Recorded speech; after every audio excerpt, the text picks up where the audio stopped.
2 నెలలు మంత్రి పదవి ఇచ్చి చూడు అంటూ హరీష్ రావు సీఎం రేవంత్ రెడ్డికి సంచలన సవాల్ విసిరారు. దీంతో మళ్లీ తెలంగాణ రాజకీయాల్లో ఆ వ్యాఖ్యలు తీవ్ర చర్చనీయాంశమయ్యాయి. తెలంగాణ రాజకీయాల్లో మరోసారి కాళేశ్వరం ప్రాజెక్ట్, గోదావరి జలాల అంశం కేంద్ర బిందువుగా మారింది. బీఆర్ఎస్ సీనియర్ నాయకుడు హరీష్ రావు ముఖ్యమంత్రి రేవంత్ రెడ్డికి బహిరంగ సవాల్ విసిరారు. నాకు 2 నెలలు మంత్రి పదవి ఇచ్చి చూడండి, కాళేశ్వరం ద్వారా నీళ్లు ఎలా తీసుకురావాలో చేసి చూపిస్తాను అంటూ ఆయన చేసిన వ్యాఖ్యలు రాజకీయంగా తీవ్ర చర్చకు దారితీశాయి. అంతేకాదు, గోదావరి జలాల విషయంలో కూడా హరీష్ రావు ఘాటు విమర్శలు చేశారు. తెలంగాణకు రావాల్సిన గోదావరి నీటిని పూర్తిగా వినియోగించుకునే ప్రయత్నం చేయకుండా ఆంధ్రప్రదేశ్కు అవకాశం కల్పిస్తున్నారా అని ఆయన ముఖ్యమంత్రి రేవంత్ రెడ్డిని నేరుగా ప్రశ్నించారు.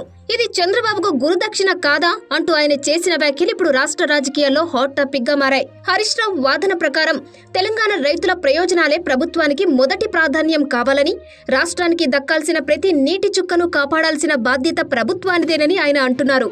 కాళేశ్వరం ప్రాజెక్టును పూర్తి సామర్థ్యంతో వినియోగిస్తే లక్షల ఎకరాలకు సాగునీరు అందించవచ్చని కూడా ఆయన అభిప్రాయపడ్డారు. ఇప్పుడు అసలు ప్రశ్న ఒక్కటే, హరీష్ రావు విసిరిన సవాల్కు ప్రభుత్వం ఎలా స్పందిస్తుంది?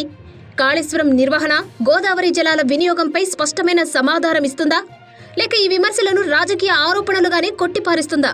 ఈ అంశాలపై రానున్న రోజుల్లో ప్రభుత్వ స్పందన ఎలా ఉంటుందో చూడాలి.